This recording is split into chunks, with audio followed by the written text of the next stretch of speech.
All right, look like we live, look like we going, and this is episode First and Frame Rates, episode 55. I was about to say episode first and Framerates. Yeah, I know I'm all over the place. Right. It's like crazy. Episode 55 of the First and Frame Rates. I'm VF Baller. I'm here with Bills and DJ81.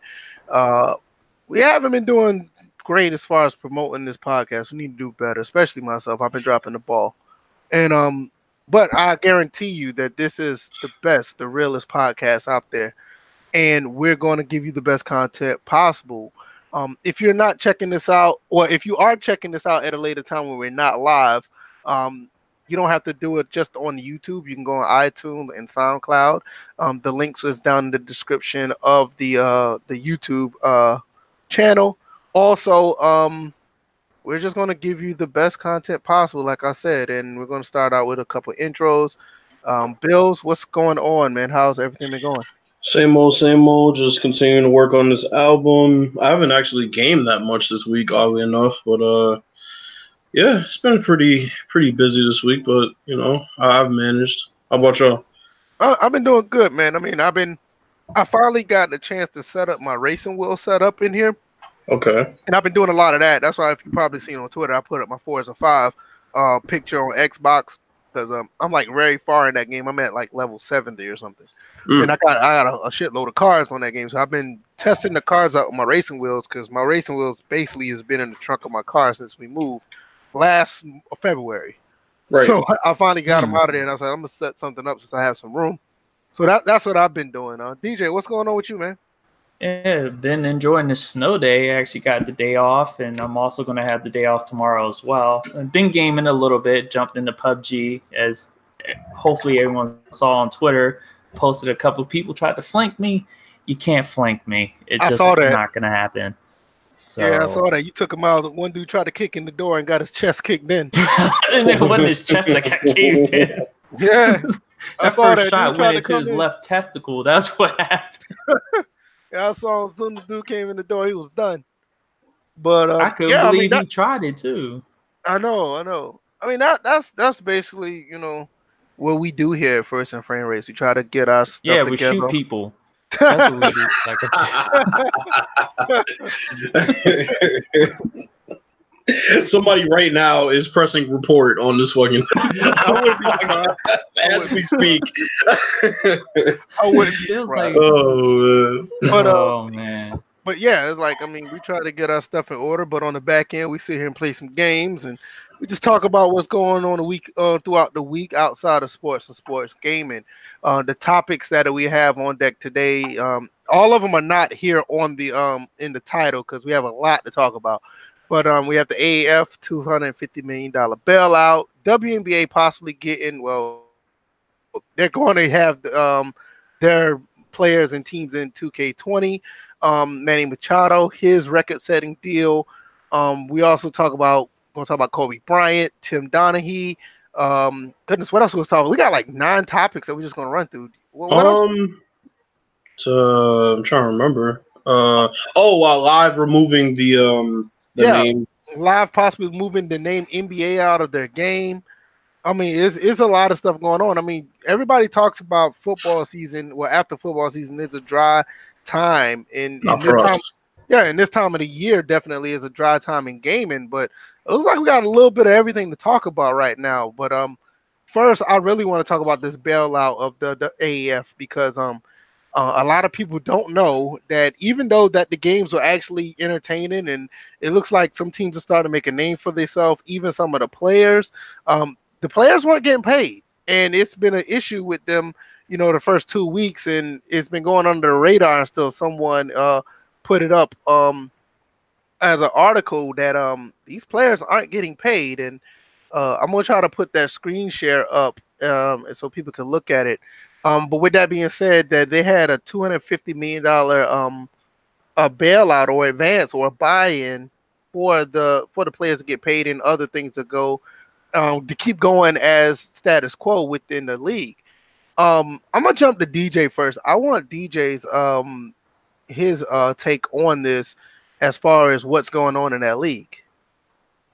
Now, I just like everyone else, I've been enjoying the league, and it's been fun, refreshing to see football at its purest. I know it's been getting kind of sloppy a little bit as of late, but still is fun to watch.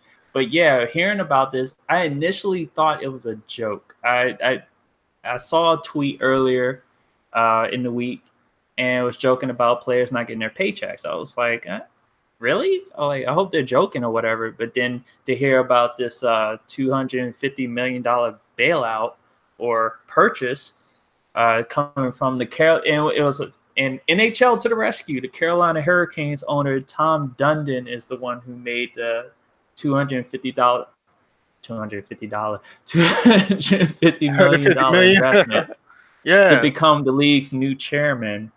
So it definitely is concerning after 2 weeks, and I'm trying to figure out who's responsible for the money that didn't manage it correctly. That's my major concern right now, is who is managing the money and how did they mess up this bad? I mean, you would think that in the beginning of this is one of the things that they would have taken care of. And if you look at it right here, I highlighted it on the screen. It says, by the sound of things, he may have saved the league. Without a new 9-figure investor, nobody is sure what would have happened. You can always tell people their checks are going to be a little late, but how many are going to show up for the weekend for games when they don't see anything hit their bank accounts on Friday? I agree. I mean, at the end of the day, these guys are trying to play to get a spot in the NFL, but they still have to feed their family. So for me, that is kind of interesting that this has been going on. And on the back end is also, telling that, look, if I wasn't getting paid, I probably wouldn't show up either. Bills, wait a minute. Before Bills jumps in, I know playing semi-pro football, I know there was a lot of motivation for some of my former teammates to even just attend practice, let alone just the game. So I could feel that sentiment amongst the AAF players not getting paid and eventually not wanting to show up. Mm-hmm. Yeah, I mean, at the end of the day, these guys have families. Some people have to take care of themselves as well. So, I mean, yeah, you want to get your spot back in the NFL, or you want your chance in the NFL, but if you're not going, some people say they will play for free, and I think literally some people will play for free because they love playing the game. But that's we got to understand that's on the predication of they're already getting an income, and let's say if they want to go out and play some football, I believe that's what they mean by play for free, not necessarily like, oh, I don't have no money coming in, but I'm gonna go play anyway, So I mean, Bills, what are your thoughts about this? Well, I'm reading another article on ESPN just to get just a bit of a different crop of news, and I'm reading here that Charlie Ebersol is actually denying that this was a bailout. So that's actually pretty interesting that he's going out and basically dismissing reports. He said, this has been an extraordinary undertaking for us. It's a giant challenge and opportunity. And as a startup, you are constantly looking for some peace of mind.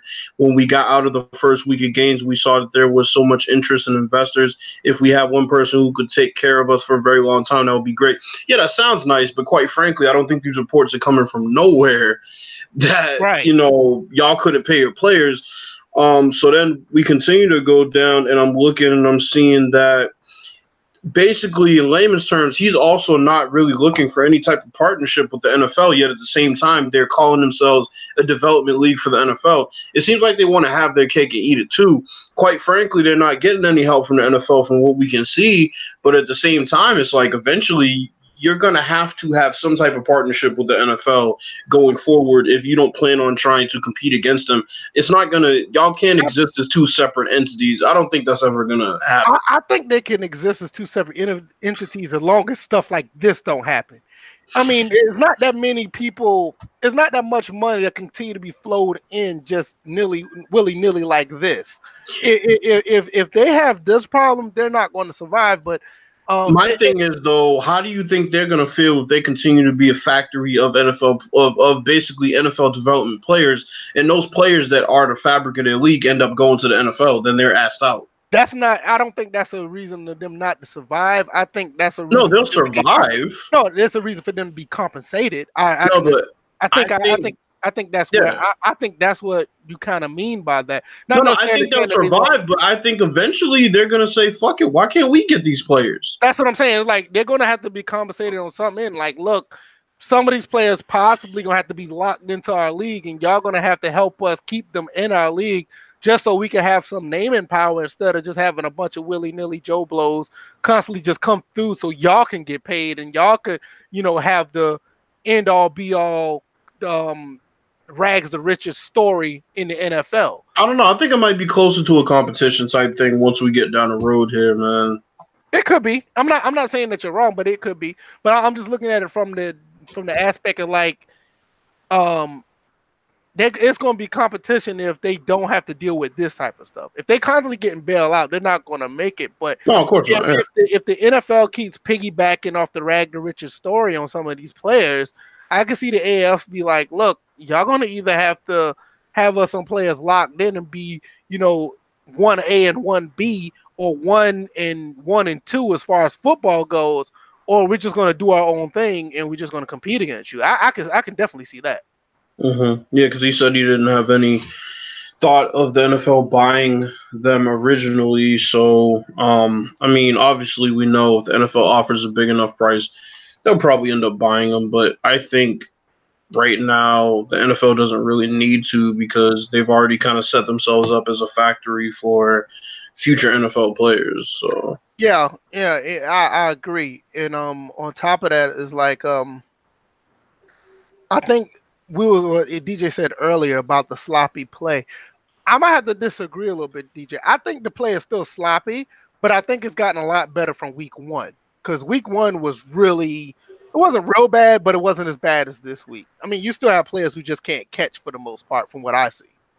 I think let me clarify that there were more penalties this week. Yeah, and that held up the play a lot more than it did the first week. The first week seemed a little clean, especially the hits. Now you're seeing some of the holding penalties being called.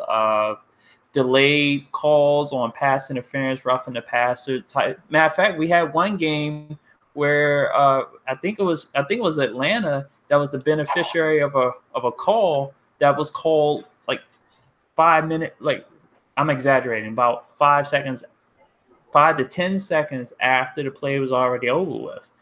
So Atlanta wound up getting a new set of downs. Now, unfortunately for them, they weren't able to take advantage of it, but. Yeah, I'm sorry. Just stuff like that. I mean, that's my home state. That's my hometown. But the Atlanta Legends are ass, bro. I'm sorry. That team is sorry. They really are, man. They got 2 guys who went to my school, and it's none of their fault. I mean, the kicker's doing his job. I mean, he went to Georgia Southern. The receiver, he can't get nobody to throw the ball to him. Of course, you're going to say he's doing his job. He went to and then chime in. He went to Georgia Southern. I mean, but am I lying? I mean, the kicker hasn't missed a kick yet. No, you're just identifying yourself as a homer. There's nothing wrong with that. Listen, I will be a homer for my alumni all day. Now, I will be a fanboy for that. I'm not gonna lie, but no, it's just that that Sims guy got to go. I'm still surprised Aaron Murray hasn't played yet. It's ridiculous, but I mean that's another topic for another day. Maybe Sims made a contribution to Georgia Southern. I don't know. Oh, somebody get that. Oh, hush. Well, anyway, what do y'all think? Do you think this league will continue to survive, or do you think they said this $250 million boost is going to keep them afloat for a while? You think they're going to continue to have these issues, or what? Because for all intents and purposes, attendance is up at these games. I think. Wait a second. Hold up. According to the article I have, they said attendance was actually down. So really? It kind of depends on what report. It depends on what we're looking at. You go to. Like every stadium that I've seen that had a game, they said they seen an increase in maybe San Antonio because San Antonio's got the largest crowd out of everybody. Yeah, they were one of them. So it's actually interesting because if that's going to be a problem, I mean, if that's happening, that's going to be a whole different issue as far as just maintaining. But I do know, I mean, from what I heard that the attendance is up. Viewership is still steady. That hasn't dropped. I don't think it went. I don't think it went up either. Because I mean, trust me, if it dropped, you'd have heard. That would have been the first thing that people would have. But you know what? I think more people heard about it or are now able to access the live streaming options, because now I don't know if they've really made it absolutely clear where the streaming sites are where they can stream those games. But I know you've been retweeting those links, and I actually took advantage of one because I was away for the weekend, and I watched it a little bit. So, you know, as more people get aware where you can watch the live streams, they'll probably pick up their viewership a little more there versus like through the television and also, you know, in stadium. Yeah, I think if anything, they need to find their way on at the minimum. They need to find their way on cable channels. It doesn't have to be like, you know, your local channels that anybody can get. They need to at least be on cable channels. Because I mean, like the NFL Network, that's okay. But like when they were on TNT, yes, they need to be on like TNT or CBS. I'm not a fan of the CBS network because it's so many loops on and stuff you have to jump through. Somebody get that? It's so many it's so many, you know, so many things, so many loops you got to jump through just to get to the CBS network. So I think the bare minimum they need to be on a basic cable channel, if anything. And I just need to know who their communications guy is, or gal, or whatever. I don't think they're doing the job that they're supposed to be doing. Yeah, they're not doing a good job of putting the product out there for people to watch. It's like, and then you go to some of these websites or some of these YouTube channels, the AAF, the actual AAF YouTube channel, that end up redirecting you to another channel to watch it live. You don't even, in some cases, you're not even watching it live on the actual YouTube channel. So it's kind of weird that they tell you to go to their channel and that particular channel sends you to another channel. So they need to do go ahead. Yeah, because remember the initial streaming was, what was it, on Twitter? I think they said they would have their live streams through Twitter or something like that. Yeah, they said it was going to be on. They said it was going to be on Twitter. They said it was going to be on their own website, and they said it was going to be on. No, they didn't even say it was going to be on YouTube. It was just said Twitter and their own website, as well as the channels that they were going to be on. And then they waited. And then they waited afterwards to say, "Oh well, due to the contract with CBS, we won't be streaming." I think it was really just for that first week, because they did stream, they did broadcast, not stream. They did broadcast on the major network. So of course, the network wants to lock that down.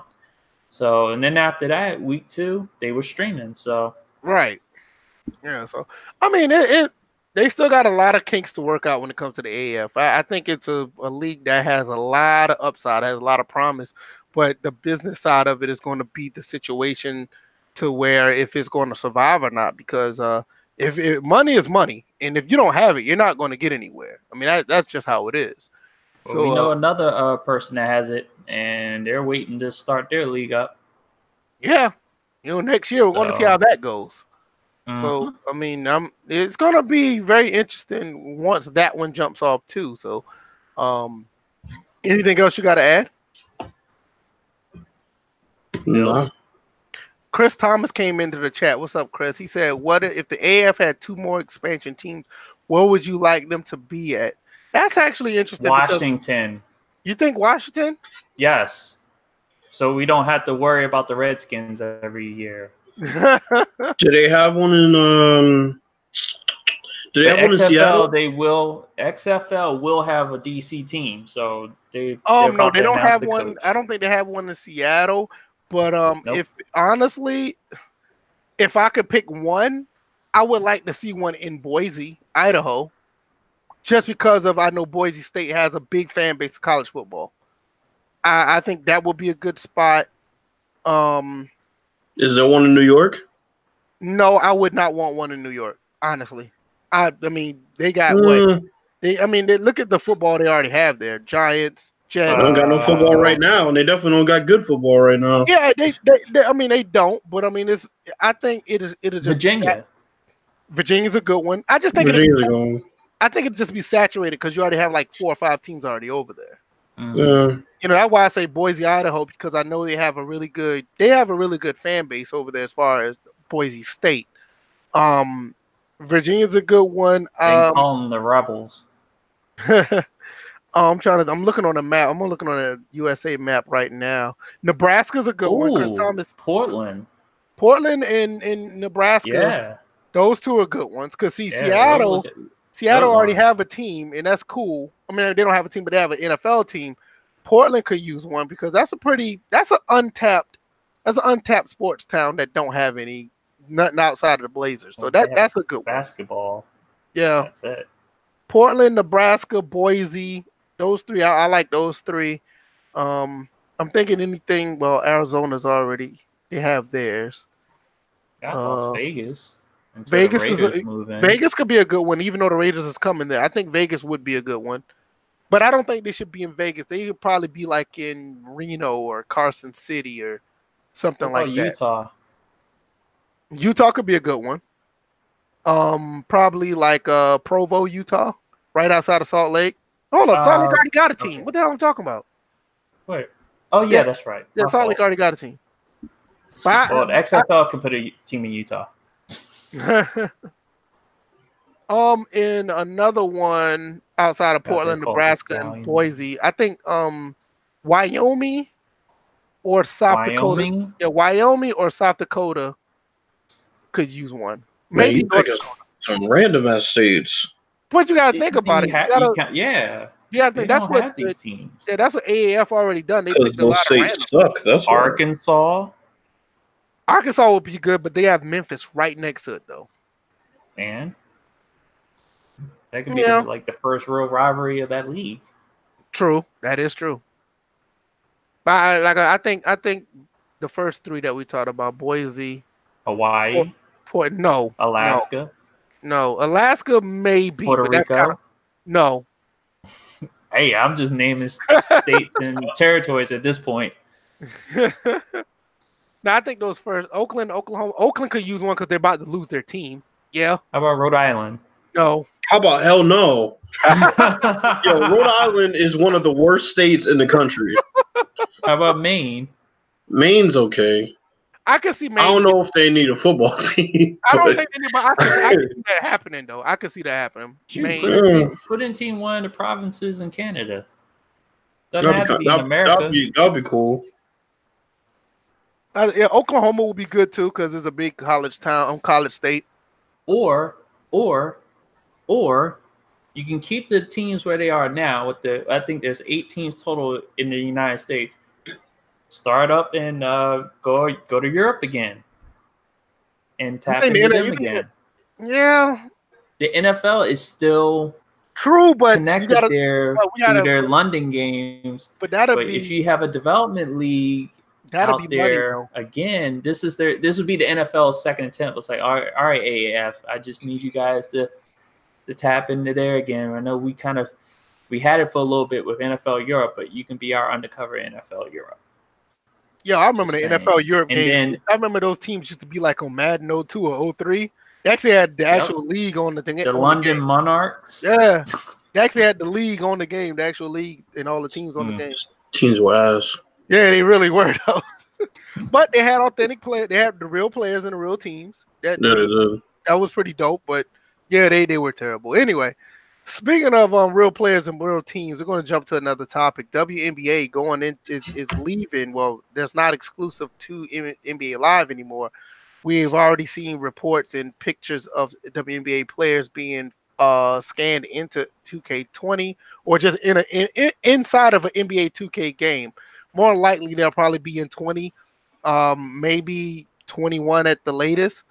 Oh, I don't have much to say about this because it's obvious. There's nothing to dwell on. What are you guys' thoughts about this happening? I only have one sentence. It's been real, NBA Live. That's all I got.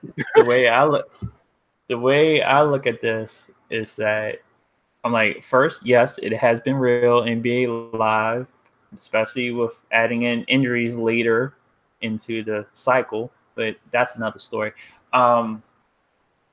Yeah, I already know right out the gate that 2K will have a nice little fundamental base for the WNBA to have right out the gate.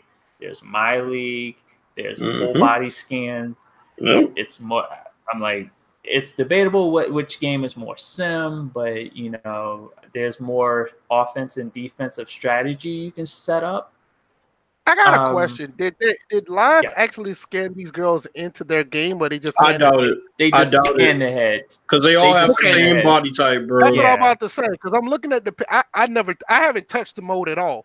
And I didn't buy Live 18, and I don't think I did. Anyway, I got Live 19, and I haven't even touched the women's side of the game, so I don't know what they look like on my screen.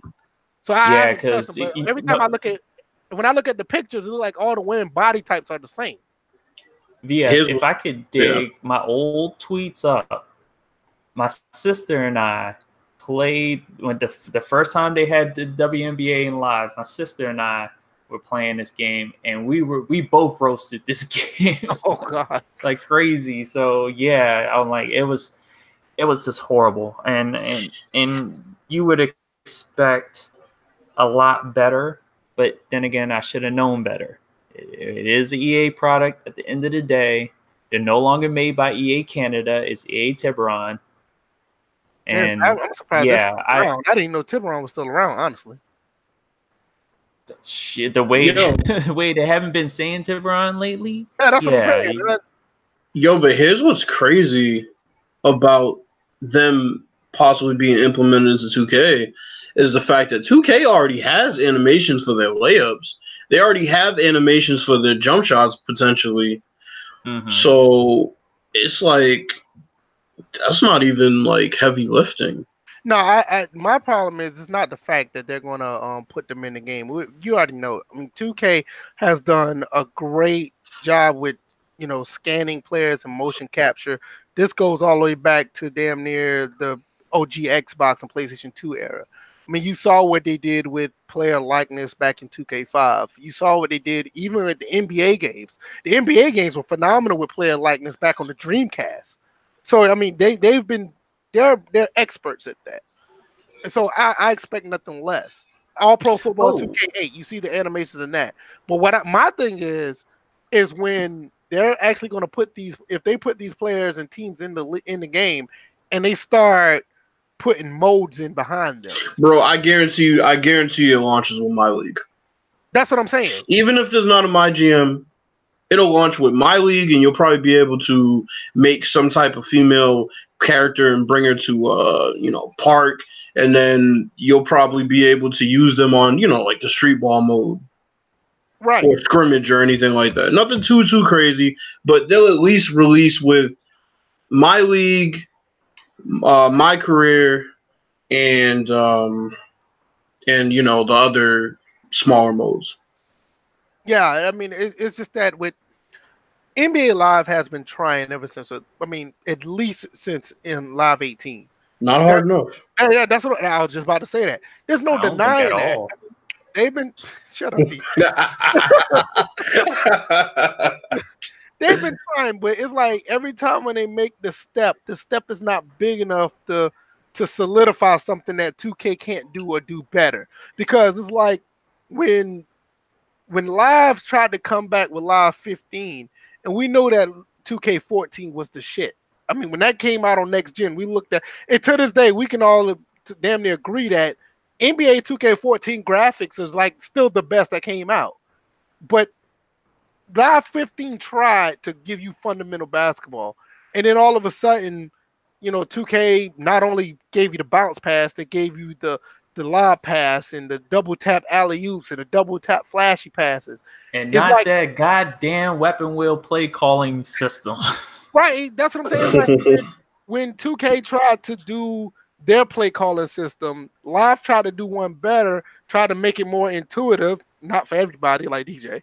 And then, 2K was like, we'll just make it a couple of buttons clicks. It's when you came and when you came and disabled the dribble move while calling the plays, that's a fail automatically. Yeah. That's a horrible look. It's just like every time when Live try to do something, it's like that 2K will take it and just run with it. It's like Live would take 2 steps in making progression. 2K be like, okay, we're gonna take this and we're gonna take 10 steps with it. I mean, and not only that, Live already had so many problems with the avatar situation, that Live 16 PR press conference that was abysmal when they tried to give everybody the game free, and when they got the game, they realized that the player avatars were jacked up. Man, yo, those pictures will live in infamy. Yeah, it was terrible, man. Jesus Christ, some of those pictures were awful. Right, it was. I mean, it was terrible, and it's like, you can make a case, even with all the things that Live has done in the last 2 games with 18 and 19. What happened with 16, the cancellation of 17, Live is putting themselves in a situation where it's real difficult for them to come back to be even formidable. People know the game is out there, but nobody wants to buy the game. I don't even know the sales of Live 19. Fundamentally, I don't think they even know. And I know, DJ, you haven't played the game, but Bills have. Fundamentally, and the way the game is actually ran this game cycle, this game don't deserve, and it's not warranted to the lack of attention that it's getting.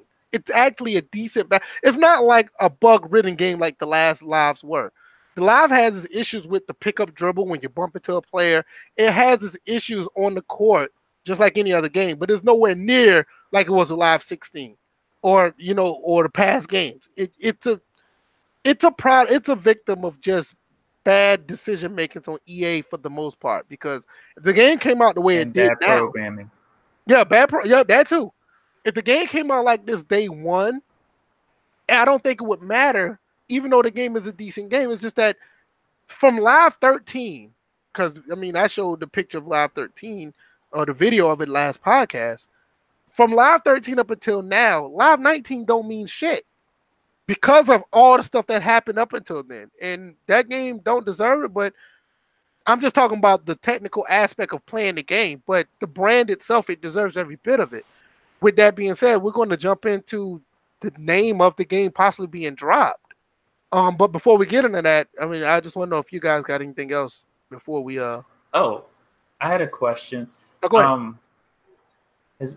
I know I'm seeming like I'm moving the goalpost a little bit, but I have to ask this because it needs to be fully covered. I know I harped on the game about injuries as far as Live is concerned. Mm-hmm. Now, is it just for the men?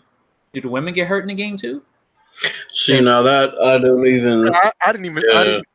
Because if the women don't get hurt, I can no longer give them a pass for just doing half the job. I'm like, the men, equal opportunity. Men get hurt, women need to get hurt too. Well, I agree.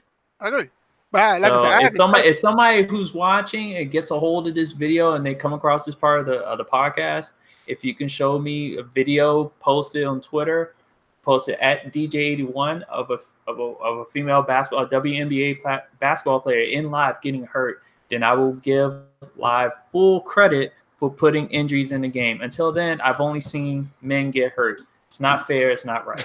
You try to go on another tangent. He's trying to get another hashtag going. Let women get hurt in 2019. Yeah, or me too type shit. Me too. Or them too, or some shit. Yeah, them too, or something like that. Yeah, we gotta get our pronouns correct. You ain't funny. But anyway, what about you, bro? Oh my god, man! I don't care what they call this game. It really doesn't matter. They can change the names to whatever they want to. At the end of the day, Elite. Shit. Oh Lord, no, not change the name back to Elite. No. Yeah, they had Jesus in the middle of the court the first time.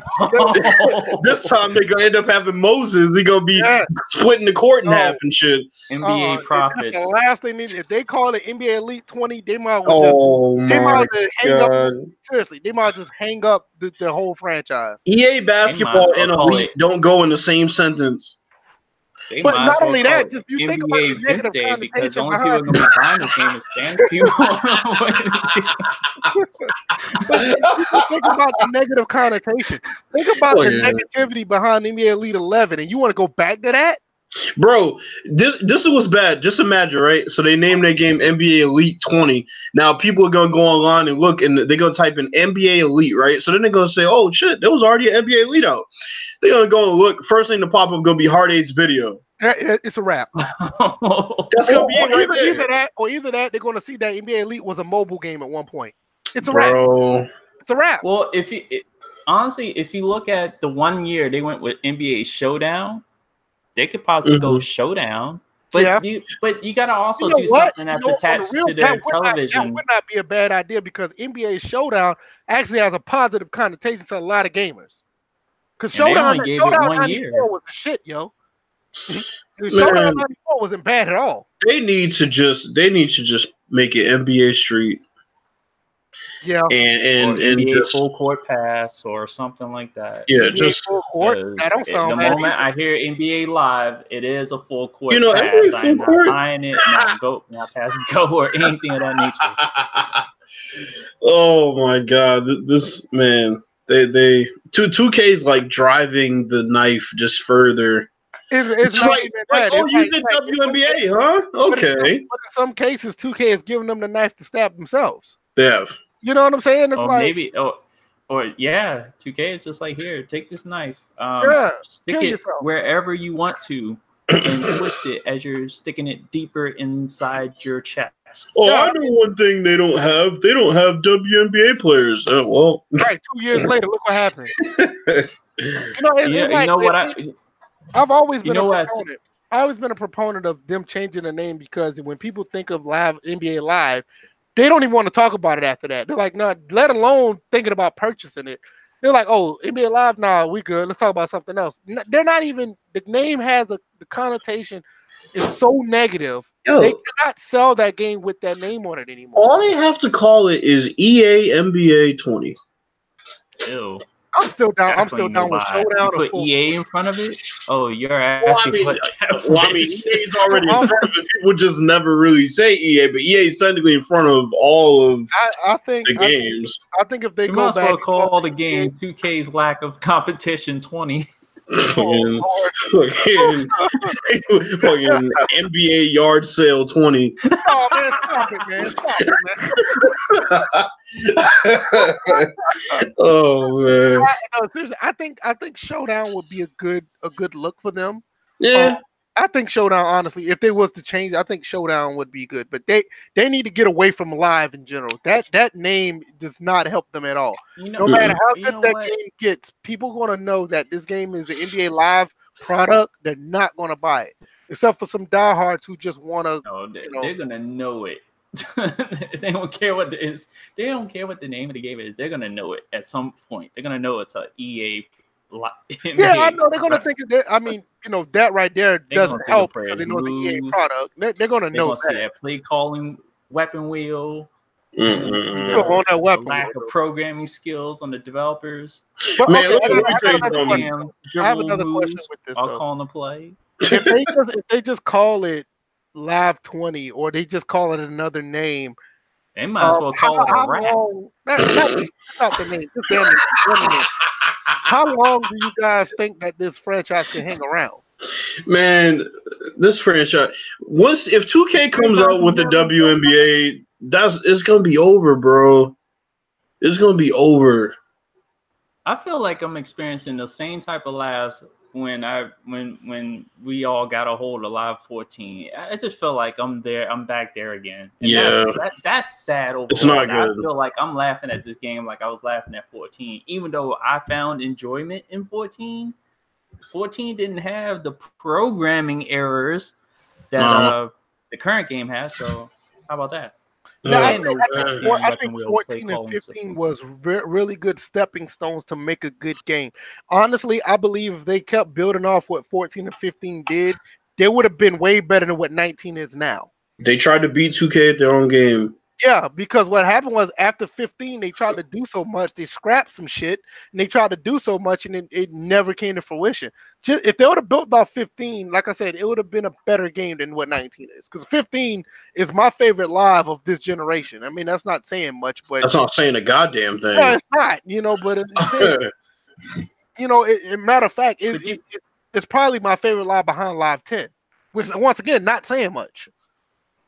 No, let me stop. Live 10 is really good. Let me stop that. But you know what? They did have this campaign where it was like, okay, we're not going to do what 2K does. We're going to be different. Well, by 20, you're going to be gone. So you better do something. Yo, you want to hear something sad? Essentially, every single one of the titles, aside from Live 19, has either been delayed or canceled on this console generation. Damn. Hold on, say that again. That is true. Every single live title of this console generation, aside from 19, has either been delayed or canceled. Hey, that's true. 16 was delayed. 14 was delayed. Yep. 14 was delayed. 15 was delayed. 15 was delayed. 17 was canceled. 16 was that delayed? Yeah, it was. I think it was delayed a couple weeks or something. Like I think. Yeah. Yeah, 2 weeks. It was delayed. Oh wow. 18. Did it exist? Am I tripping? No, 17 didn't exist. 17 didn't exist. Yeah, they didn't even cancel bit. 17. They just said, no, we're not putting the game out. Exactly. Like when you really think about it, it's like, bro, like it's crazy. I've never seen a franchise or any game of that matter go through what Live has gone through. I mean, even The Last Guardian, that game was a PlayStation 2 game that finally came out on PS4, didn't go under this much of scrutiny. Hell, even what was that other game that was supposed to be really good? That Homefront game. Oh god, Homefront didn't even go through all of this. What are you talking about? Huh? No, our boy Rex did that game. That was but I'm just saying, campaign was hard hitting. The second Homefront didn't go through what Live is going through. Oh, the second Homefront, yeah, that was trash.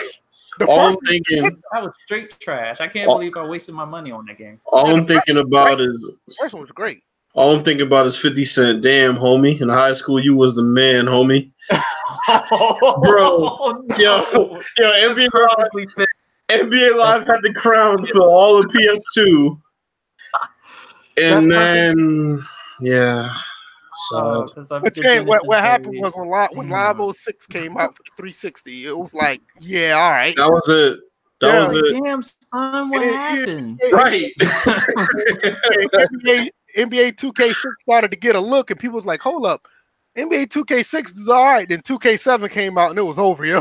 Bro, it was like it's like going to high school with like a high school jock. He's like the best football player on the team, and then like 15 years later, you see him at the reunion. Motherfucker's unemployed, divorced. You're just like, bro, you were the man at one time. No, I can do you one better, Lil Kim. Oh, yeah. Live 05. What's the shit? Of the world. Look at you now. Look like a damn Barbie doll. 05. She went from fuck bitches get money to fuck that bitch. Right. That quick. Don't get me wrong. That album was a 5-mic classic in the Source, and I love that album. But after that, it was done. Damn, what happened to the Source? Is the Source even around anymore? I think they still are. Talking about stuff that used to be. I think they still are. No, Ben Zeno he owned the Source at one point. That guy. I haven't heard from them. I think they still do magazines though, but just like every other magazine, nobody really reads no more. But Double XL took over after the Source. Yeah, but everybody goes to the internet now. Nobody reads. I got your Source right here, 5 mics. Ain't nobody read the magazine no more. I paid more. I'll pay more for the Source than I would for Live 19 if I had the choice to do it again. All right. Live 19 was like $6. I avoided that one. And you know it's back up to 40 now. What? Yeah, back up to 40. Yeah, the sale ended. Oh well. Sorry. That and you know what's funny? You know it's funny because I was tempted. No, I will honestly say, DJ, seriously, for $6, it would have been worth it. Yeah. The reason why I'm skipping Live is that I'm preparing for something bigger down the road. That's why I'm skipping. I've been skipped over Live 19. I've been skipped over it. I'm skipping over the Anthem. I'm skipping over a whole bunch of things because I'm preparing to skip Madden 20. Yeah, you just say that. This year, I'm going to skip Madden 20. I believe when I see it. Yo, trust me. I I understand would have that because I said it last year and it Yo, didn't I happen. would have. So Honestly, That's I very would have. true. I would have skipped it if it wasn't for this damn Origin premiere. Because I had no intention of buying it on oh, console. you know what? Yep, goddamn Origin premiere on That's PC. the only reason why I had lots. I mean, and the PC gameplay being better than the console. yeah, that's the only reason hold why I on. played that game. Now that's actually a good subway. That's a good segue into the next topic, which is I will be skipping MLB The Show.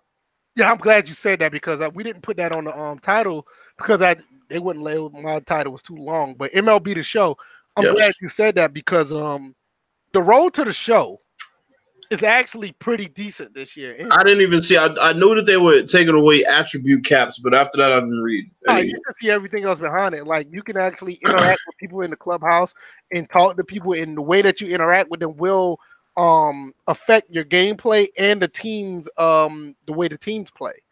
And I think that's really interesting if you want to have somewhat of influence of being a player on a team instead of just going to bat all the time. Road to the Show is the only saving grace, bro. I swear to God, man. That's just what I'm about to say. And if they didn't add some more batting animations and shit like that, and if the damn ball still goes through the bat. Oh, God, don't talk about that. I knew you was going to say that. Because it's like, okay, I can't tell you how many times I played Road to the Show. I've been enjoying it, and I'll have a hitting streak going, and then my last at bat, I will strike out, and the ball will go through the bat. I will turn the game off. Right. It's robbery. It's literally highway robbery. Yeah, I mean, you would think that the fact that will be one of the things in baseball, in a baseball game, that would actually be tangible.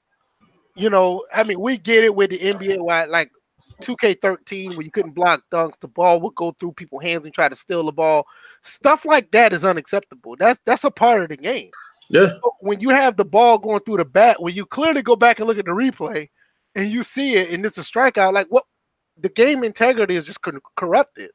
So there were times where your bat would even shift out of place to hit it. I've seen that in the earlier days of MLB The Show, but 18, I just saw the ball go straight through the bat. Nah, there were times where the bat would literally shift out of where it was supposed to be just for you to miss. Chris said something like you play All-Star Baseball on the N64. Yo, let me tell you something. All-Star Baseball 99. All-Star Baseball was a shit, bro. Yeah, I was about to say All-Star Baseball 99 on the N64 was amazing. Matter of fact, you didn't have these issues in that game. See, that's the funny thing. How these older games don't have these issues, but the newer games do with better technology. Give me All-Star Baseball 04 over MLB The Show if that damn ball is going to keep going through the bat. Bad news baseball. Oh, don't even talk about that. That game. That's probably that game is probably cinematics. The cinematics, all that cutscenes. Yeah, that's probably the best baseball game I've ever played, hands down, easily. I remember I had the. My team that I played with was Boston. Mine was Oakland. Okay, what year was this? Oh, Bad News Baseball. Ooh, whoa. 80. You talking about Nintendo? Yeah, that's 1990. It came out in 1990. Yeah, I'm about to say early 90s. Yeah, that's an old NES game. I'm telling you, that game was good, even with all his 8-bit glory. The game was great. It was called Duncan. That was like the best player was the kid named Duncan. Wow. Yeah, that game is great. You might, whenever you get a chance, you need to just go back and just like go on YouTube and just Google it or just watch a video of it. You know, the umpires were animated. You had the cut scenes. If you try to throw the ball to a plate or whatever, and they're trying to slide in. When you got somebody out, when you gotta. Okay, I have to say this. I remember gunning somebody out of home base and home plate and having. You can tell I'm excited about this. I still love this game to this day, where you're gunning him out at home, and then if you know for sure you're gunning him down when the screen flashes. Oh yeah, screen flashes. Yo, remember the cutscene? The cutscene they had. The cutscene they had when they had the ball like it was going like it was like yeah, exactly.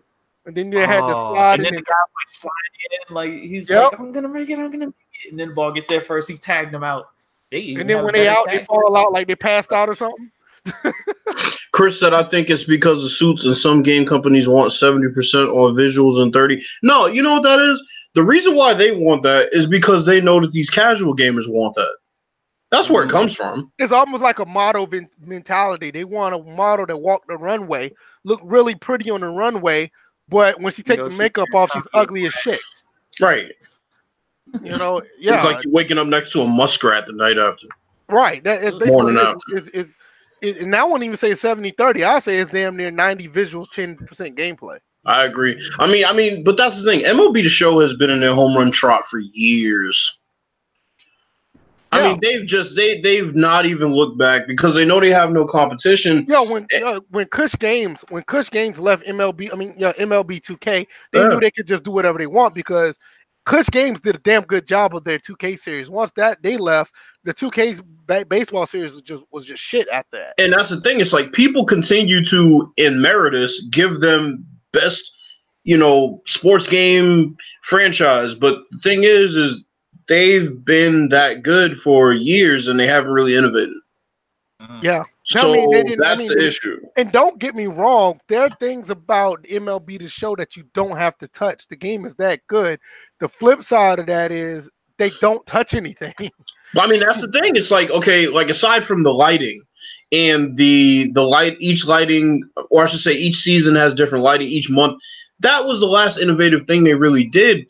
You look at the player models, they've been the same. Like as far as the body types, they've been the same for years. Oh, yeah. So it's like they haven't really, when you really look into it, they haven't innovated on like a wide scale. So that's my issue. All right, I'm going to talk about this on Road to the Show thing because this is the thing that we said that could possibly end up saving this game because franchise mode has always been good, but it hasn't, from what we know as of right now, it hasn't been innovated on. I got it on the screen right here. Personality, growth, and relationships. Your play on the field won't be the only thing to determine how good of a player you'll be. New MLB To Show this year, personality, growth, and relationships. These help to establish a player's locker room personality based on how you interact with others. Shut up, man. Are you a maverick, a lightning rod? Basically, shut up, man. Wow. Basically, what this says is based on your relationship with the team, you can be better and all this other stuff. I'm trying not to laugh, man. It's not that I can't really laugh. You jumbled your words out. You sounded like you were taking reading lessons from Floyd. We know you can read. I know that, but y'all making me laugh at the same time, man. Damn. Oh no! It's like you had that one flub and like never recovered. Right. It's like, y'all stop. I started laughing, man. Gotta get faster. Oh, Jesus Christ. No, but seriously, but based on your relationship, you'll get to unlock perks and you can boost them as well. So I think this right here will make it all the while to buy the game if you decide to. And they also have an RPG system with in-game challenges. I scroll down here, like you can also the structure could be anything, a number of games, single, crucial at bat, control how you set the bar. As a result, you can stand to gain by succeeding. You can only gain by completing these challenges. If you fail, no worries, you won't be punished.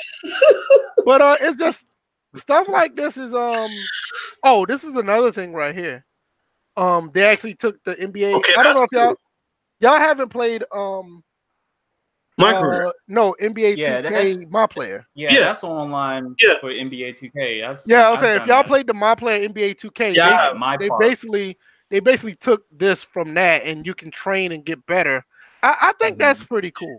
I think the part about the building relationships and how you act in the locker room, I like that because there's been so many times I've tried to force myself out of an organization and it hasn't worked. So maybe this will be the year that I can force myself out of an organization. Yeah, MLB The Show really never did anything like that. That's true. I like that. Chris Thomas said, look at Madden. It really looks good to the eye, but development of the game is trash. I agree. Because the game looks beautiful. Because that shit is pristine, unfortunately. Yeah, the game if you play the game on the X or if you play it on PC, Madden looks phenomenal. It's just that And whoever's doing the programming of the game it's a shame we have to fix it ourselves. Like I said, it just seems like that with Madden on PC, they just all the adjustments are made on the console side. It seems like PC side is virtually untouched. That is true because when a patch comes, we rarely get the patch on PC. Then we got like maybe one or two of them. I mean, yeah, I have it playing pretty decent on the Xbox with these sliders, but I just hate what state the RPM is in right now. Yeah, it's kind of like it almost damn near got abandoned. Yeah, it's pretty. I mean, the running is essentially back to last year for the most part. Oh man, wow. Yeah, I mean, you know, like the foot planning that you saw is still there, but it's almost like, okay, you know how NFL 2K5, there were certain times you would get the cutback animations, and then there were certain times you could just turn on a dime. That's pretty much what it's like. Okay, yeah. All them people cried. And once you take a step, right? It's like once you take a step that far back, it's like, come on. Yeah, that's pretty crazy.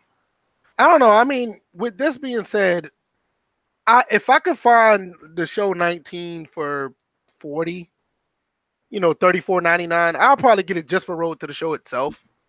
I'll see what my pocket situation is like. I mean, because it just for the Road to the Show because I play it that much. I mean, if they didn't have these improvements, I wouldn't touch the game at all. No, hell no. I agree. But that is some major improvement. I can't lie. That's really that's big time. I mean, as far as the franchise mode, I mean, don't get me wrong, it's not a bad franchise mode, but that I will stick to the other game the one I had before if I just want to play franchise. But this Road to the Show, all these improvements, I could see myself getting this game for about $40 just to play that. I could see that. Well, for me, it's a day one purchase because it's a birthday present. So happy birthday to you when that happens. Birthday. Oh yeah, his birthday's in the same month as mine. Yeah, okay. Yeah, that's what's up. Yeah, that's right. Both of y'all are okay. Yeah, I'm March 2nd and he's March 15th. Well, let's see if no. I don't remember. Let's just start there. Anyway, yes, more days. Speaking of baseball, Manny Machado's deal, $300 million over 10 years, biggest one in sports history. That will be. He went to the Padres, eventually. Right? Yep. Ugh. That's what I'm about to say. Like, God. Chris says if he had get a PS4, he would get Road to the Show. Yeah, I'm gonna be honest with you. If you have a PS4, it's essential that you get at least one MLB The Show game. Chris, this is what I'm gonna tell you. You will wish that you could only get Road to the Show and keep the rest of that game on the goddamn shelf. Trust me. Yeah, I mean, outside of which one it was, MLB The Show 14 or 16. Was that the one we? I think the one where they first. I think the one where they first added the dynamic. The batting. Not the dynamic, but the weather, the lighting for each. The one where they added that, and then the dynamic pass to the baseball when you're going to field it. That's probably the last one that I would say. Yeah, $60. Yeah, I think 14 or 16 is your best bet. Now, if you get a Pro. If you have a PS4 Pro, get 17 because you at least play the game in 4K. Not get last year's. If you're gonna get a Pro, then definitely get last year's. Fuck that. Don't get last year's. Every ball goes through the bat and no. Hey, 16 or 17, because at least with 16, the integrity is not. Don't get me wrong, it happens, but it's not as bad. Yeah. So 16 or 17 is your way to go. If you don't have a PS4, I recommend you to get at least one of those games. I'm not saying the current one, but you should experience how well baseball is presented on that level. It's a good game overall. It's too good to have these little bit of problems. One other small note on Road to the Show before we move on. God, I wish NBA 2K would put in their career mode sliders within the career mode because MLB Show actually does have that. Yeah, I'm surprised that 2K don't have that. I thought they would. Now granted, their players, the AI plays a lot better on your My Player than it used to be. The AI in the My Player on 2K was horrible. Yeah. It's gotten a lot better where the players actually play like they have some have a brain. But the thing is though, from all-star to superstars, like going from okay, it's okay, but it's too easy to this is highway robbery. Yeah. So that's why it's just like I mean, on All Star it's okay, but it's gonna be too easy. Once you get good at the game, it's gonna be too easy. Neff put something in the chat. I want y'all to read that real quick. No. Let me read it because you've already proven yourself. Oh, you know what? This is not about to be a running thing, sir. This is not about to be a running thing. Bro, we know it's just a bad day, but Jesus Christ. All right, Jeff, we'll give you another shot. Go ahead. No, go ahead. No, you good. You good. It don't matter. All right, so MLB The Show plays realistic and looks graphically good. It will never be as popular as Madden because the show, now, he said now that's him, test your skill, not your glitches, and how to overcome them. So, Neff, please correct your own spelling. Yeah, what do we... Hold on, what are you, the grammar police today? Yes. First of all, you couldn't read earlier, and because now the Neff show come in here and put test your skill. He meant to say will Hold instead on. of we. Hold on a second. So he says the show tests your skill, not your glitches and how to overcome. Have you played online? Played what online? I'm wondering if he's ever seen anybody play online. If anybody got a full game of the show online, all 9 innings, I need to talk to them and tell me how it was done. Right. Because if you're talking about glitches, there was a time where you could start a game and quit it, and you got the dub. Oh, sometimes you won 2 or 3 games. Right. So nil go? He's trying not to get banned from the chat because I think YouTube has some watchdogs out here. Yeah, it's not us. True. If you put we'll just mark that as you being creative, Neff, but you embarking on behind MD 20 MD territory. Don't do that. Don't do that. Don't do that, man. Hello, man. Like, BF is already on BG territory, and then you about to embark on some MD territory. Everybody, shout out to MD wherever you are. Everybody, put your pencils up, man. I think what everybody put your Madden copies up. I think that when Neff said that MLB Show plays realistic and good, now that is true. It plays very well close to baseball. The problem with it is they do have certain glitches in the game that really somewhat takes the fun out of the game. But like he said, that they don't use glitches to overcome gameplay in the show like they do in Madden. I think that's what he's trying to say. Yeah, I agree. Mm-hmm. No, but we're gonna talk about Manny Machado. He went to the Padres for $300 million over 10 years. The goddamn Padres. Yeah, that would surprise me that he went to the Padres. I don't have. Especially, go ahead. Especially after he said he wanted to win a championship. He just committed a career. I'm like, he's gonna be paid. That's nice, but Robinson Cano Part 2. Winning anything anytime soon. Robinson Cano Part 2. That's all I see happening. Mm-hmm. Because quite frankly, Bryce Harper has turned down. That's what I was going to bring up. The reason I brought up Machado was more so because I want to know what y'all think. I think that personally, he's ruined this free agency for these teams. Who, Bryce Harper? No. Manny Machado has ruined the free agency for trying to re-sign their own players. Like, Boston's going to catch hell trying to re-sign Mookie now. Yeah, I can believe that. This contract, yeah. That contract, Machado could have signed with the Nationals because that's what they were offering Bryce. Yep. I just think he wants to be the man. Small pond, big fish. I mean, I don't know. Yeah, but it's only so far you can swim in a small pond. Very true. You don't even know how far you can even move. No, that's true. Can't even be underwater. I mean, unless they made some undercover moves that we don't know about that's making San Diego formidable, it seems like him. But at the end of the day, it's like, how much money do the Padres have to be able to spend? Especially with no salary cap. They're a small market franchise. So it's just like, how many more moves can they make? That's true. Yeah. So I mean, what? I mean, I'm not too keen on how money moves in the MLB. What does this mean for other players who are trying to get signed, like a Bryce Harper? It just means that Bryce Harper has a baseline. Yeah.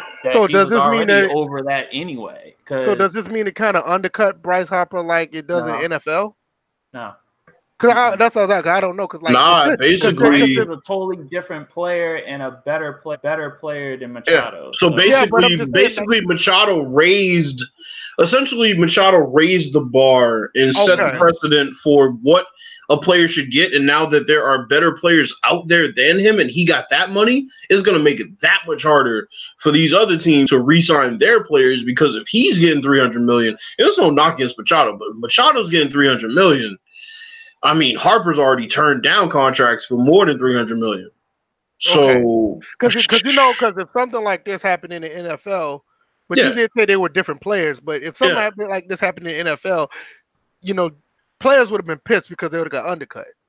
That's what I was trying to get at, because I didn't know how it worked. Well, this is was Cousins getting that guaranteed contract. Oh, it's something similar to that.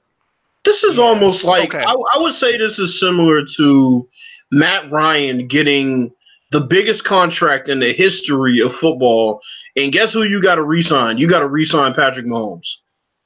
Okay, I got you. So if you got to re-sign Patrick Mahomes, or anybody has to sign Patrick Mahomes, it's a big decision. Yeah, so it's basically like how it works with any other type of free agency. Like if such and such get paid for this much, well, I got a bigger upside, so you need to pay me this much. Compared to players of the same, like the players of the in other words, what I was thinking was it was on the flip of the other way around. Like if a player that's not up the caliber get this type, of the same type of level, get a certain amount of money, they set the bar for this is the max. But it's the other way around where no, they didn't set the max. It's because of this player got this, I deserve this. Yeah, because I mean, if Harper got that, then everybody would fall below that. Yeah, that's what now I get it. But I mean, it's like Harper didn't get that, so it's like shit. Now, because don't get me wrong, I follow baseball to an extent, but I don't have no knowledge of how the money works, because we already know that their salary situation is totally different than any other sport. So I haven't followed it. Yeah. Baseball is turned into the sport of where you overpay a player and complain when he underplays or underperforms according to your lofty standards. But your lofty standards only come from how much you paid him. Okay. It's not, and that's the thing in baseball, you can't judge that because he's going to the Padres. So if he only hits 20 home runs, 85 RBIs this year, they're going to be like, why we sign him? But the thing is, you didn't have to sign him to that money. You put the lofty expectation up there that he would somehow turn into this franchise player that he never was. Okay. So that's how baseball kind of works. So with Machado getting his deal, what do you expect Bryce Harper would get, though? 320. I say anywhere between 320 and 350. Okay.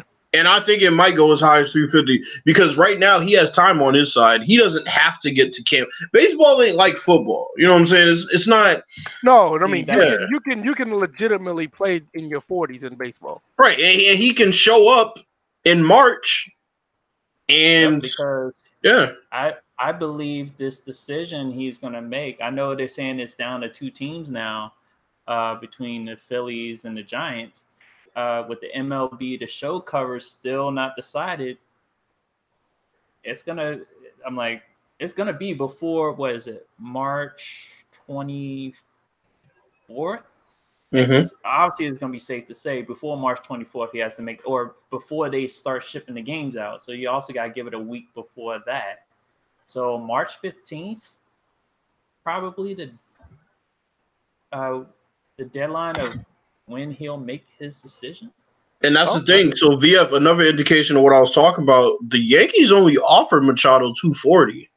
Oh wow. So they aren't going to handcuff their franchise for him. I think since Steinbrenner passed, I think you started to see where that started to go away. Because Steinbrenner would sign anybody and everybody that he could. Yeah. But since he's passed, his son, son did that, but it's not like how it used to be. They've had a really good farm system. Fall off. You kind of see how it fall off. But they've had a really good farm system. They hit on Judge. They hit on Sanchez. Yeah. They signed Stanton in the offseason. You know what I'm saying? So now it's just about, keeping those players that you've groomed, keeping them around. They don't have to break the bank for Machado. And the Padres, I guess, felt that they did. But, man, I mean, to pay $300 million to a guy who's only going to put asses in seats, he's not going to win you games. Well, I mean, if you're an owner, I mean, that the owner wins in that aspect. I mean, I don't think it's right, but I mean, because we watch sports to be entertained and see if our team win, not because there's a lot of people in the stand. So as a fan, I'm happy. No, motherfucker, we want y'all to win some games. And that's the thing. I mean, baseball, you're gonna get your fair share of sellouts, but the only reason you're gonna get those sellouts, really, a lot of the time, is the team that's coming to town. It's not your team, right? Yeah, you know what I'm saying. So, I mean, I don't know. It's kind of crazy to me that they did that, honestly. Yeah, I mean, because I thought that, this on another team. Mm-hmm. I kind of felt that with Trae Young, I kind of felt like that Atlanta was trying to do that, just trying to get people excited for a player and put them in the seats. Right. But they saw something that I didn't see, and he's actually playing pretty good. And he has a pretty good future in Atlanta. So it's not only that, it's like, these guys are really they're on their way to doing something. And John Collins is actually pretty good too. So I'm actually looking at the Hawks like, I'm not the big fan of the team. I watch them from a distance because that's where I'm from. But I'm actually impressed with what they've done. So I can see the flip side of actually putting people in the stands or actually trying to win. And the Padres are probably not trying to do that. And see, that's the thing. When you're a team like the Red Sox, and I hate to be a homer, but this is just the best example I can give. When you're a team like the Red Sox that can sign a JD Martinez for 5 years, 110, and he was pretty much the best free agent out there, you win. Right. Because you already have a team behind him that is a damn good team. You don't have to worry about putting asses in seats because your team's going to be competitive all year. The Padres have had trouble with attendance for years. And I can't even remember the last major great player they had. Can you, DJ? Tony Gwynn. And that's way back. That's pretty much it. And he was a rookie in '83. That's just saying how far back that was. So I get that they're trying to rejuvenate the franchise and get a little bit of buzz, but that was a great player though, man. Tony Gwynn was awesome. They're gonna. Machado is probably the second. Okay, he's a top 10 infielder in the league, but he's not number one at either position that he plays. So to give him that money, it's just kind of mind-boggling to me. Yeah, I agree. That's kind of weird, but I don't know. I don't have anything else on this. I know we want to talk about a little bit of NBA. Yeah. We may jump back into some gaming topics, but I'm gonna let you take the lead on the first NBA topic you want to talk about. I'm gonna let you go ahead and go there. We'll just discuss that as well. So let everybody know about what about this topic. So Kobe Bryant recently said that he would take the 0-1 Lakers against any team in NBA history. So I got to thinking. And the 0-1 Lakers beat some phenomenal teams, and they beat them convincingly. I mean, they destroyed the Spurs. They beat them by an average of 25 points in that sweep. Mm-hmm. The only game they dropped that year was against Philly game 1, and that's because Iverson scored like 45. Yeah, something like that. I mean, you talk about going through that era of the Western Conference, that was crazy. I mean, to blow out the Spurs, Trailblazers, and Kings. I mean, Jesus. I look at the Kobe and Shaq dynamic, and I think that, yes, they could hang with any team, but beat any team, I stop short of that. I don't think they're the best Lakers team of all time. I think the 0-1 Lakers, they're a good team, but they also benefited from who was actually playing at the time. I don't think the teams were necessarily bad, but they just weren't better than the 0-1 Lakers. And with that being said, that doesn't I don't say it necessarily puts them up with the greats. I just think they were a good team. That's the way I look at it. I mean, you go 15-1 in the playoffs. It's like your level of competition was there, but that level of competition just was not as good as you. It's not like you went through a serious gauntlet to beat these teams. They're just not that good. I think that helps their case because I mean, think about it. They ran through the Sacramento. Pretty much, they ran through every team that would have smoked the Sixers in the finals. That's true. I can agree with that. So it's like when you're talking about teams of that season. Yeah. When you start putting them as up against the other great teams, like you just said, you don't even think they're the best Lakers team.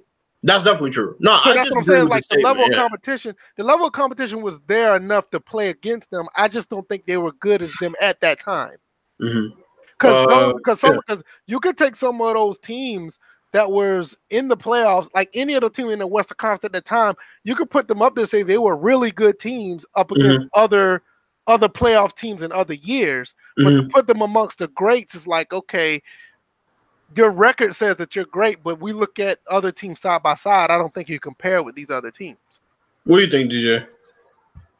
Okay, so I'm looking at this team, looking at this roster right now. And what was it? He would say he would put them up against any team. They would beat, like, as far as matchups, like they would beat any team in the history of the league. Oh, in the history of the league. Hold on, time out. I'm actually I'm finally looking at this roster too. Yeah, I'm looking at this roster. I figured the last second. I like Kobe and all, but no, this ain't it, bro. No. Because first of all, let's see. Okay, so if there's a Michael Jordan team, that neutralizes Kobe right there. Give me the 93 team over them. So you got the 93. So you have Scottie Pippen, but you have no center to really stop Shaq. But nobody to check Pippen. Nobody. Yeah, you absolutely. I mean, Shaq is going to do with this thing, but at the end of the day, Ron Harper is not stopping Jordan or Pippen or himself. No, but see, the thing is, Shaq is going to do him. Don't get me wrong. The 93 Bulls got enough bodies to sustain Shaq, but Shaq is not going to win the game for them. Their bench. Hold up. I thought the 96 Bulls had enough bodies to throw at, because remember they had like Bison Daly, who was formerly Brian Williams. They had Bill Winnington. Shoot, they had Bill Winnington going up against Alonzo Mourning. I'm like, and was beating him.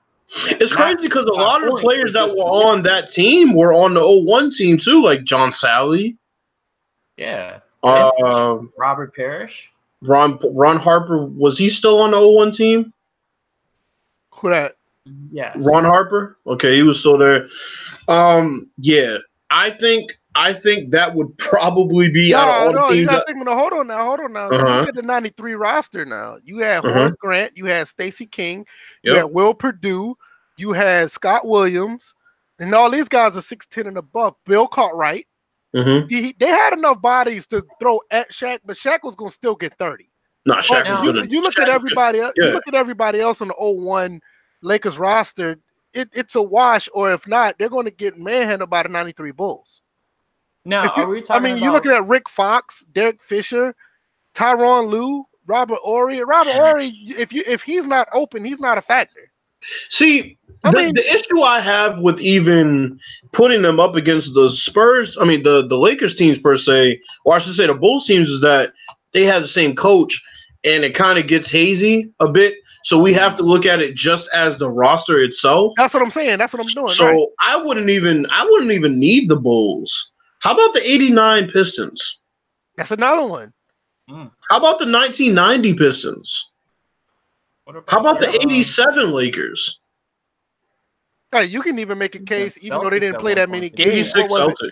Well, what team that was that the Spurs won their first championship? 99? Yeah, the 99 Spurs, they were formidable.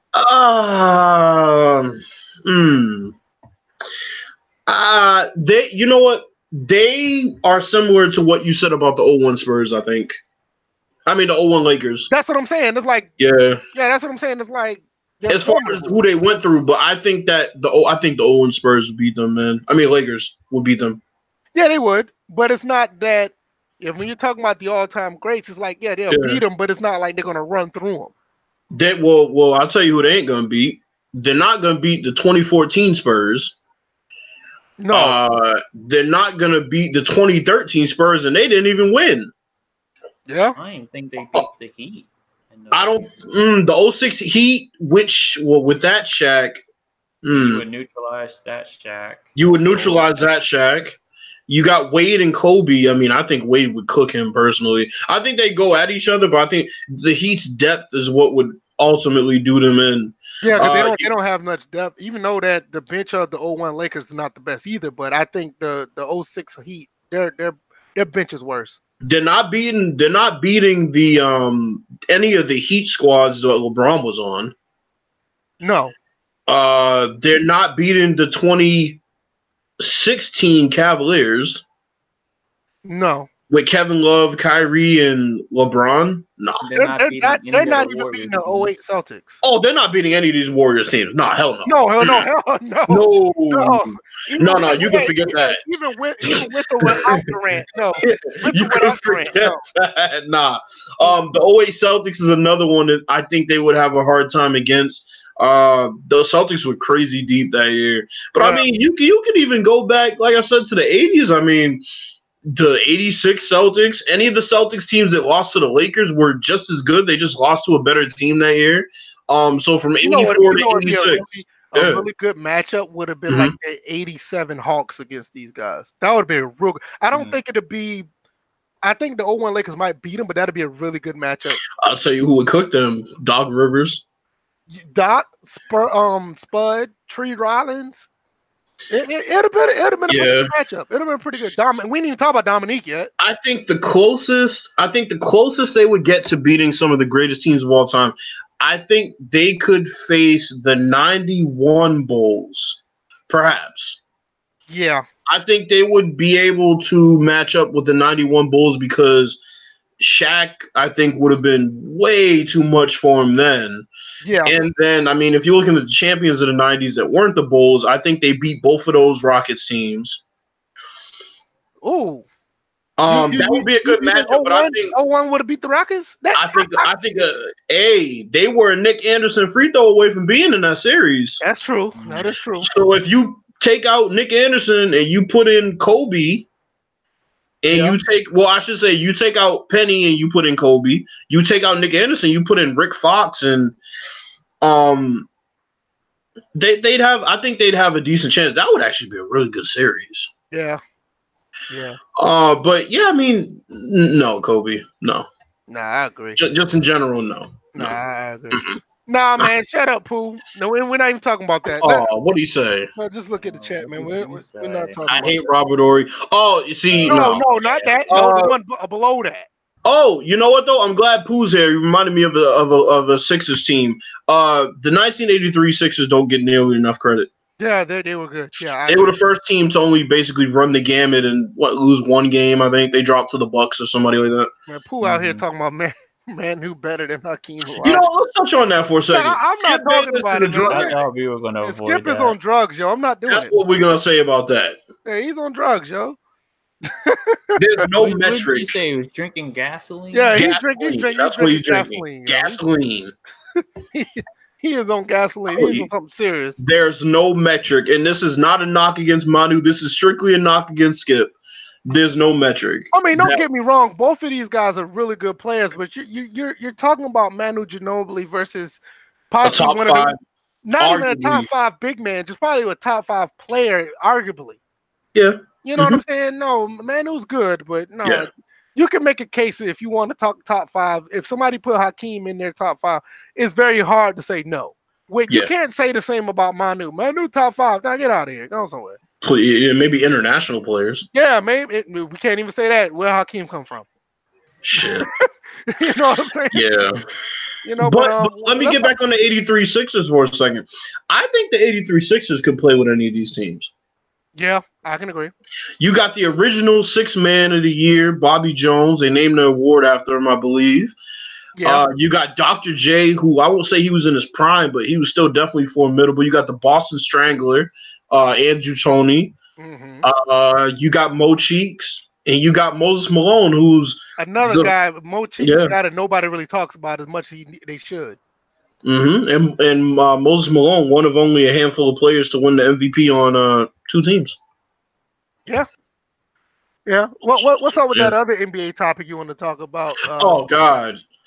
I'm reading up on it right yeah. now, just a little bit deeper. Tim Donaghy, Mr. Expose the League, as I call him. I mean, basically, they came out today and kind of explained exactly, not today, maybe yesterday, and explained exactly how he rigged these games, and sounds an awful lot like our episode from a couple weeks ago. Yeah, I'm pulling up the screen right now so people can see it. Says so this Yahoo you got the Yahoo one, I got the ESPN one up. The Yahoo one. The Yahoo one says how ref fix games. Officials can fix games by calling more fouls, thereby creating more opportunity for a team to get easy points at the free throw line. Now, Donaghy actually said he would call illegal defense early in the game to make the other defense play looser defense. Now, ain't that crazy? That is crazy. That is insane. Crazy. I mean, not only that, it's just the way that everything about this is just scumbag. It's like, yo, dude got 2,000 per game. That's what it says. The bribe was 2,000 per game. I don't know. It's interesting how he did this. I'm sitting here and I'm looking at the quote that his ex-wife gave Kim. She was talking about, they asked her how big were the wads of cash that they found in his jacket, and she gave a sign of a circle that was big as an orange. I was just like, yo, that's crazy. And she talked about she was scared because, and the reason why she got the divorce in the first place because he was being so secretive, and there was a reason for that. So that's crazy. It's a lot here. It kind of reminds me of a lot of the gangster stuff that used to happen, the racketeering and all that during the mafia days. Hey, I'm just looking at some of this stuff on this. I'm just looking at some on this ESPN article, and it's just amazing me at some of the things that he's done. And they got it split up in acts. It was like Act 3. Yeah, that's what I'm looking at. And I mean, it says that. Let's see here. 75. The league average for made free throws has hovered around 75% for nearly its entire existence, and the best in the game make them more than 90% of the time. So basically, what that's saying is that free throws definitely, or amount of free throws taken definitely dictates who wins usually. Yeah. So it definitely can't be overstated when a team takes far more free throws than the other. I mean, if you think about that now, how you think that reflects on how things are in the NBA now? You think it's somewhat still going on low key, or do you think it's somewhere in between where it's just not as blatant, where somebody's getting paid off, or they're just trying to do their thing to make the games a certain way to push, a certain way that the games are now? Mm-hmm.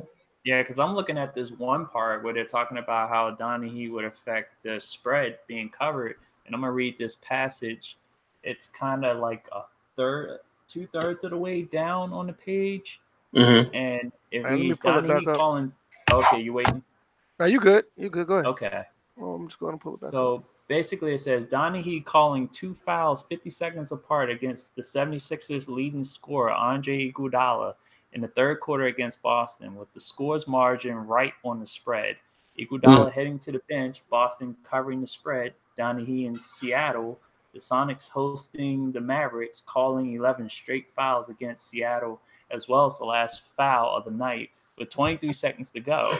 Dallas making both free throws, increasing its lead to 8. The closing line, Dallas by 8. Donaghy on New Year's Day in Charlotte calling 14 fouls against the Bobcats, 5 against the Timberwolves. and the Wolves covering, and then it goes on. So the fact that it was that intricate as far as how he would affect these games to pad his wallet, and the fact that it wasn't just him that was doing it, it was a whole system behind it. Yeah. There are a lot of referees, as he said, that toe that line between calling it literally by the letter of the law and what they read in the rule book and calling it like a referee would call it. And they pick and choose when they do it. And that's pretty obvious. So that's crazy. I mean, because honestly, if they called games by the letter of the law and how the league rule book is written, there would be a foul called on every play. Yeah, I mean, you got to play. I mean, basketball is somewhat of a physical game. People, they won't want to admit it or not. It's actually a physical game, especially when you're driving to the basket or you're defending somebody. It is what it is. A foul, just like holding in the NFL, it can be called on every play, but it's just some things you just got to go and let them play ball. So for him to actually do what he did is like, well, it's not necessarily uncommon for certain calls, but once you see a pattern and why he did it and the result of him doing it, it's easy to point out, like, okay, you did this, this, and this because of this, this, and this. And that's the thing, sports in which there is room for subjectivity and there is room for you to take your own interpretation of what the rule means. That's, those sports are way easier to rig. Oh, yeah. Because you could easily say, well, I don't think it was a pass interference. Well, I don't think it was a foul. Well, I think that was a foul. You know what I'm saying? So it's not like they're just simple calls like out of bounds. That's not, foul calls are so subjective these days that it gets to the point where even if they added review for fouls, it's like, what is that really accomplishing? Yeah. That's how subjective basketball is. And he used it to his advantage. And I think the NBA uses it to their advantage.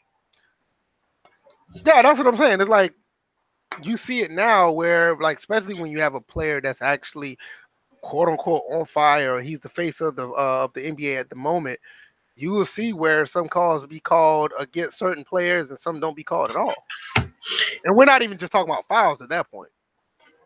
And that's another reason I hated just real quick, that's another reason why I hated the illegal defense rule. Because that's another thing the referees could easily use for you to ease up on your help defense. Yeah, it was so easily to point that one out on the court because of the way defense was set up at the time. Yeah. What are you going to say, Judah?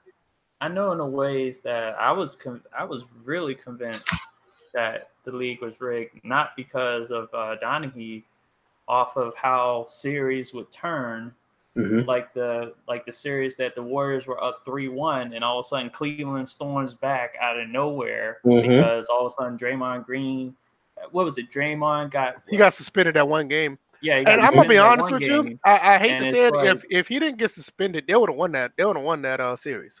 And that's what I'm saying. That could have been a moment that, hey, I need what's the name to be suspended. Like that could have gone further. That wasn't even a referee. Yeah, hold on. Wasn't that was like a official call right there? Yeah, wasn't that was an NBA official call like after the game because it was speculation if he was going to be suspended or not at one point. Like they waited like a day or so to say something. Yeah, that was a league official. I mean, not like the referees, but that was the league officials making that decision. And he wasn't even ejected in that game. Right. No, he played the entire game. That's what I'm saying. Yeah. Like, I mean, my thing is, don't get me wrong, and there's nothing to take away from anybody's legacy of winning championships or whatever.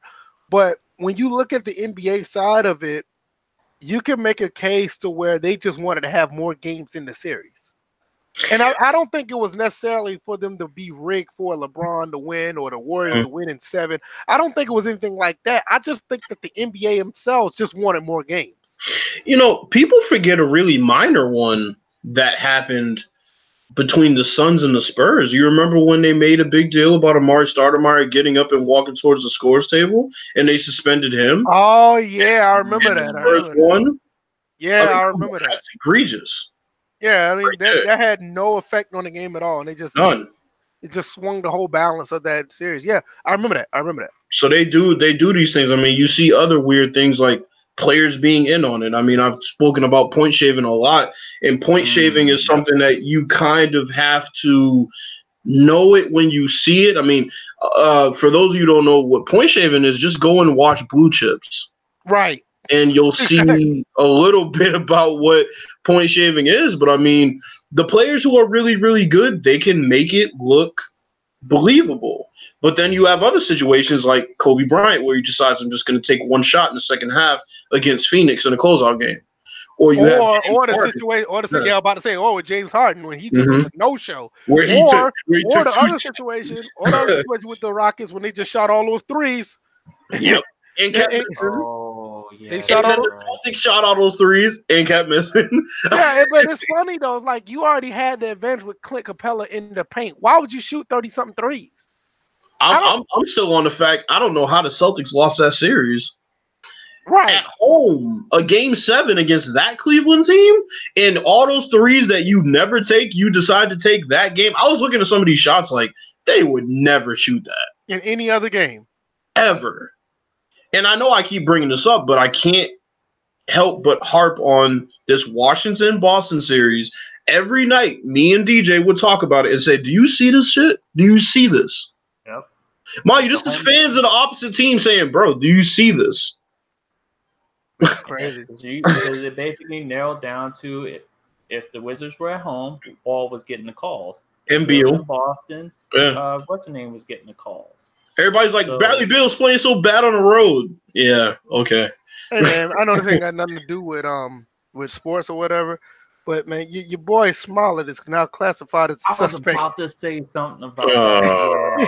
He's classified as a suspect in a criminal investigation for filing a report. That man is cooked. You're talking about somebody that's taking the biggest L. Did he not think there were cameras in that hotel? Come on, man. I mean, even so, it's like in the past he was charged previously for filing a false report. So he should know better. Exactly. So this is like his second offense now. Man. Boy, he really set it off for Black History Month, huh? Yeah. Good Lord. Fuck it up for all of us now. Jesus Christ, can we just escape February without somebody else? Yeah, you know what? I'm going to be honest with you, and I hate to say this. This got to be the worst Black History Month representation that I've seen in my entire life. Ever. I've never seen Black History Month go down this bad. It's terrible because this is a month to be celebrated. I know this is way off topic real quick, but this month is supposed to be celebrated not only by African Americans, but everybody who actually have some type of decency of humanity to understand that what our race have been through. That's what it's supposed to be about. Not it turned out to be a shit show. Yeah, not to be something like this. I mean, whites, blacks, Hispanics, everybody across the country or even across the world should take this month as a time to celebrate what what we've been through back in as far back as the 1800s, even further than that, up till now.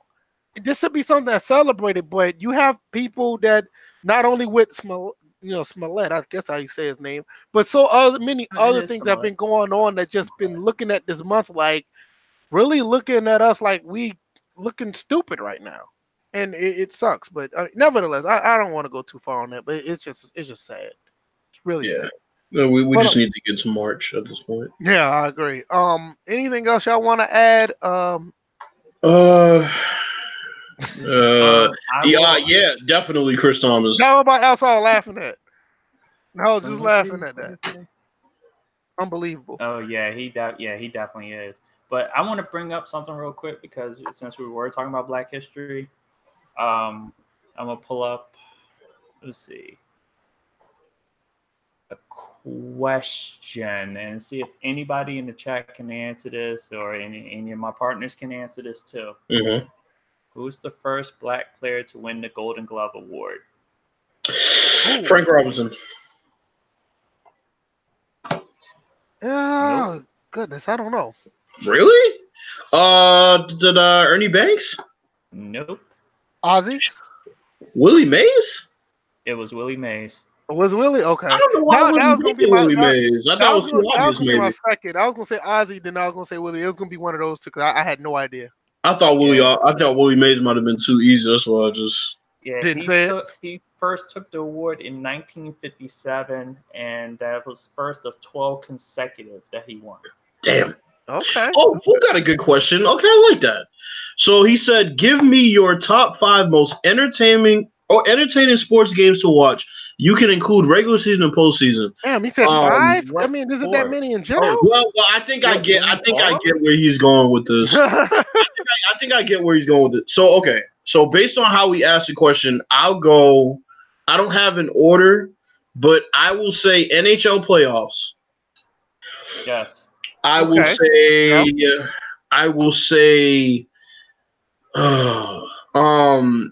NCAA football playoff. No. Really? I mean that's your opinion, but I'm saying I'm thinking top 5. What else? March Madness Final Four.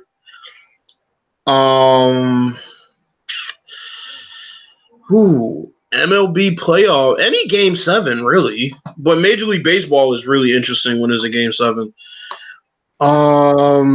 Game 7 basketball is not that good as it used to be. No, because baseball, yes, because of everything we've just talked about. Yeah, exactly. Baseball, yes, I'm with you on baseball. So hockey, baseball, NCAA playoff, even though kind of off on that. I'm trying to think. I mean, boxing, like a really good boxing prize fight is always entertaining to me. And you can take a specific season in a year. No, that's a little too far. I mean, that kind of changes. You're doing like ESPN type of stats now. Right. Yeah, I mean, my fifth one would probably be NBA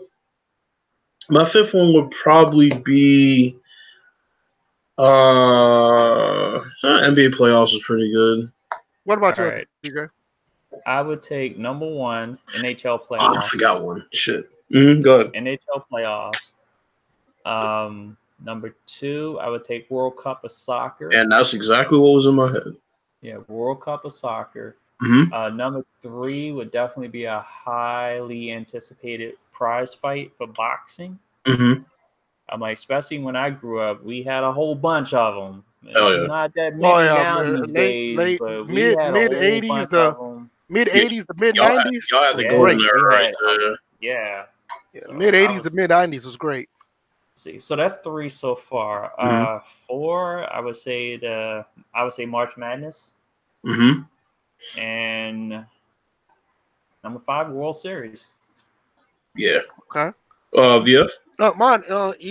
Number 1. Easily, I will say college football regular season. It's always great. Mm-hmm. Not in particular order, but college football. Number 2, I would say NBA around Christmas time. It's always great. 3rd, NHL playoffs, because I've been watching them for the past 3-4 years. I love every bit of it. Mm-hmm. 4, nobody. I really can't say. I'd say the NFL regular season is, well, last 3-4 years hasn't been the best, but it's always exciting and entertaining. And the 5th one, I would say NCAA March Madness. You said that already. No, I didn't. You did. Did I? No, he said college football. Yeah. No, he said March Madness 3rd. No, I said NHL 3rd. You said March Madness, bro. I'm telling you. No, first. You said. Chat. Which one did he? Yeah, you have to go back and rewind that. No, I'm telling you. You said college football all year round. Yeah. You said the NFL all year round. Right. You said NBA. You said March Madness. I said NFL all year round. Because you said NBA around Christmas time. What did you guys hear? No. I'm gonna tell you. I'm gonna tell you what. I said college. No, I'm gonna tell you what you said. I'm literally. I was listening to you. You said first NHL playoffs. No. I said that 3rd.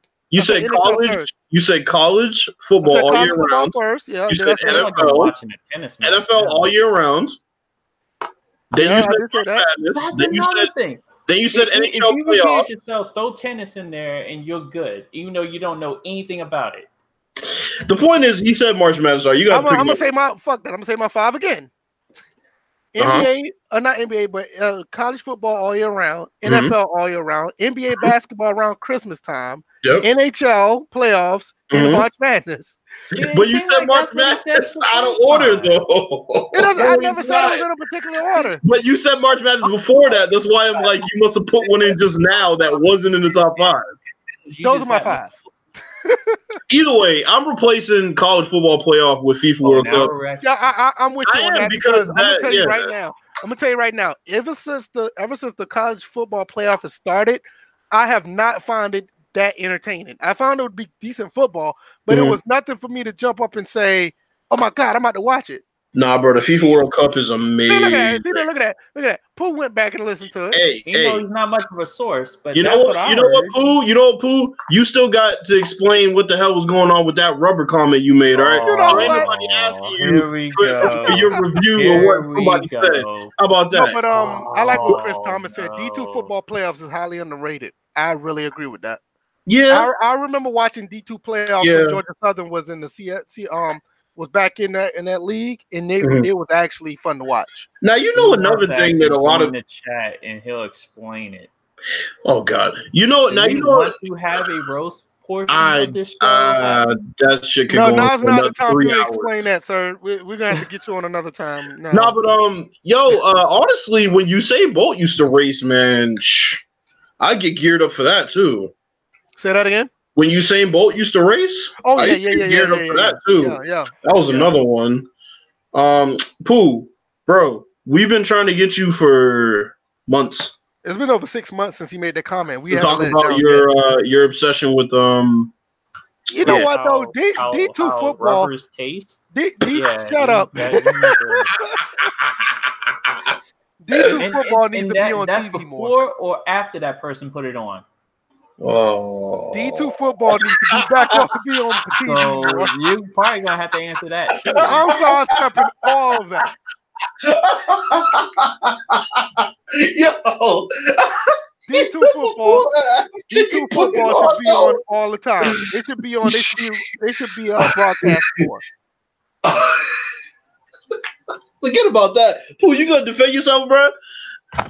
He has no defense. He already Pooh, that was the wrong way to type that. Hold on, that was the wrong thing to type. He said, "I'm open the whole day."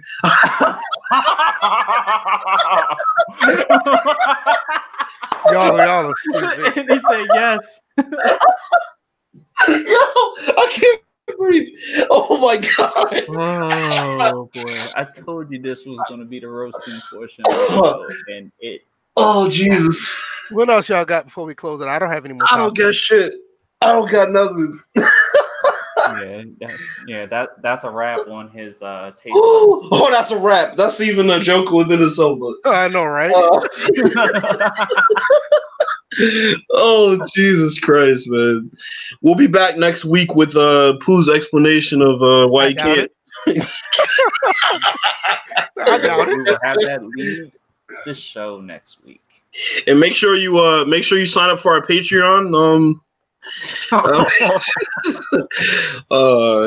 We stop. Somebody's doing good on Patreon right now, man. They got 3 times the people that he has on his page.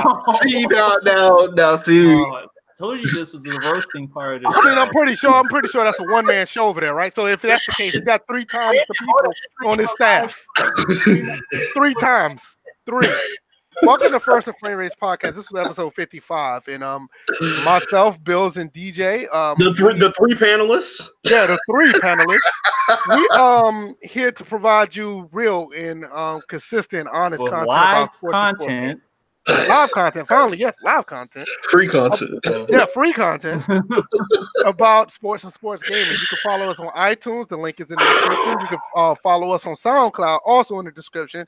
And you also can follow any of us 3 on our Twitter handles. At your own risk.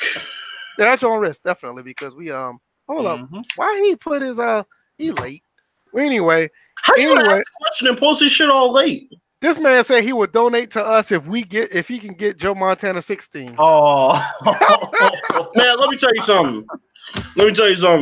If you donate to us, you will get an extra show, and we will literally just roast Pooh for the entire show. How about that? No, but like I said before, we don't have any plans of doing a Patreon.